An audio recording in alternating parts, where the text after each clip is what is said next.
वालेकुम स्टूडेंट्स। आज के लेक्चर में हम लास्ट टॉपिक अपने चैप्टर का देखेंगे जो क्या है एलोट्रॉपी।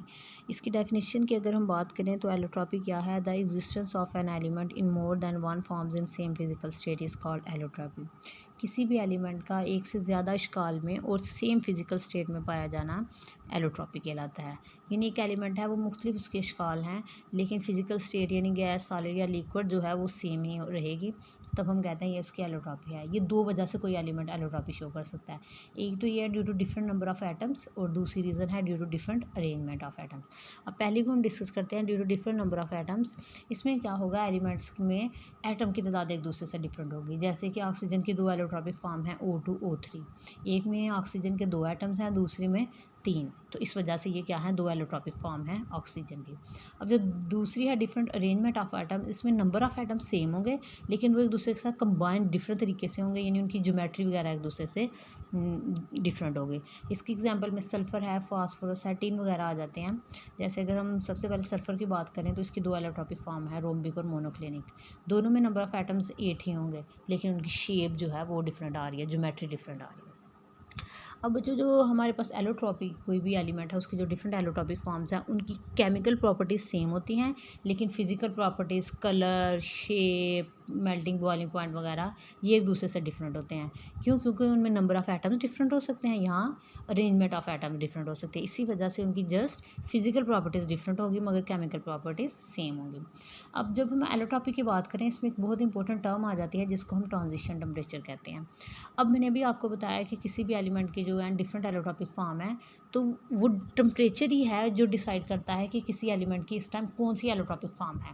तो वो टेम्परेचर, वो दर्जा हरारत जिस पर एक एलिमेंट एक एलोट्रॉपिक फॉर्म से दूसरी एलोट्रॉपिक फॉर्म में कन्वर्ट हो जाए उसका ट्रांजिशन टेम्परेचर कहते हैं इसको।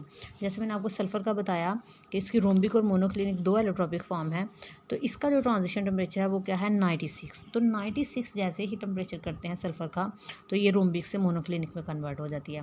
96 से जितने भी पहले टेम्परेचर है सब में कौन सी फॉर्म होगी सल्फ़र की, रोम्बिक होगी। लेकिन जैसे ही 96, 97, 98 करेंगे तो ये मोनोक्लिनिक में कन्वर्ट हो जाएगी। इसी तरह फास्फोरस है, उसकी भी वाइट और रेड है। 250 से पहले वो वाइट फॉर्म में प्रेजेंट होता है और 250 के बाद वो रेड में कन्वर्ट हो जाता है। उसके बाद है हमारे पास टिन है। टिन भी हमारे पास ग्रे फॉर्म में है और वाइट फॉर्म में। जो ग्रे है उसकी शेप क्यूबिक होती है और जो हमारे पास वाइट है उसकी टेट्रागोनल होती है। और इसका ट्रांजिशन टेम्परेचर क्या है, 13.2। यानी 13.2 से पहले जितना भी टेम्परेचर होगा ये क्यूबिक फॉर्म में रहेगी, उसके बाद ये कन्वर्ट हो जाएगी टेट्रागोनल में यानी वाइट टिन में। अब बच्चे ये जो फास्फोरस मैंने आपको बताया 2 नंबर का पेपर में शॉर्ट क्वेश्चन आ जाता है अक्सर, differentiate between red and white phosphorus. तो इनमें डिफरेंस आपने इस तरह से करना है कि एक तो इनका ट्रांजिशन टेम्परेचर 250 है। अगर 250 से कम है टेम्परेचर तो जो फॉर्म प्रेजेंट होती है फास्फोरस की वो वाइट होती है और इसके बाद रेड होती है। और दूसरा डिफरेंस ये है कि जो वाइट है बहुत ज़्यादा रिएक्टिव है और रेड जो है वो लेस रिएक्टिव है। तीसरा डिफरेंस क्या है, जो वाइट है वो पॉइजनस है बहुत ज़्यादा और रेड जो है वो लेस पॉइजनस है, वो पॉइजनस नहीं है। और लास्ट जो डिफरेंस ये है कि इसकी जो टच है वो वैक्सिस आया है इसका जो अगर देखा जाए, और जो रेड है उसके जो ब्रिटल नेचर है। तो ये इनका डिफरेंस आप लोगों ने अच्छी तरह से देख लेना है। ये हमारा आज का टॉपिक था। अब इस टॉपिक से रिलेटेड कुछ शॉर्ट क्वेश्चन है वो भी हम देख लेंगे। सबसे पहले हम बात करें फर्स्ट क्वेश्चन की, तो कह रहे हैं सल्फ़र की कौन सी फॉर्म रूम टेम्परेचर पे एग्जिस्ट करती है। तो बच्चे मैंने आपको बताया कि 96 जो है वो ट्रांजिशन टेम्परेचर है। इससे पहले जो भी टेम्परेचर होगा सल्फ़र की रोम्बिक फॉर्म ही होगी। तो रूम टेम्परेचर कितना होता है, 25। तो इसका मतलब है 25 यानी रूम टेम्परेचर पर सल्फ़र रोम्बिक फॉर्म में होगा। नेक्स्ट क्वेश्चन है, why white tin available at room temperature.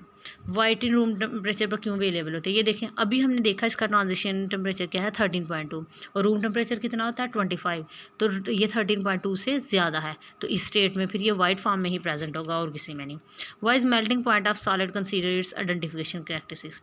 ये आइडेंटिफिकेशन करैक्टरिस्टिक क्यों कंसीडर किया जाता है बच्चे, क्योंकि मेल्टिंग पॉइंट वो टेम्परेचर होता है जब कोई सॉलिड जो होती है वो मेल्ट होना स्टार्ट हो जाती है, यानी उसकी सॉलिड और लिक्विड स्टेट को एग्जिस्ट कर रही होती हैं। तो फिर ये क्या है, इसका ही आइडेंटिफिकेशन करैक्टरिस्टिक्स है। Why amorphous solid do not have sharp, कह रहे हैं अमॉर्फस सॉलिड की जो होती हैं वो शार्प मखसूस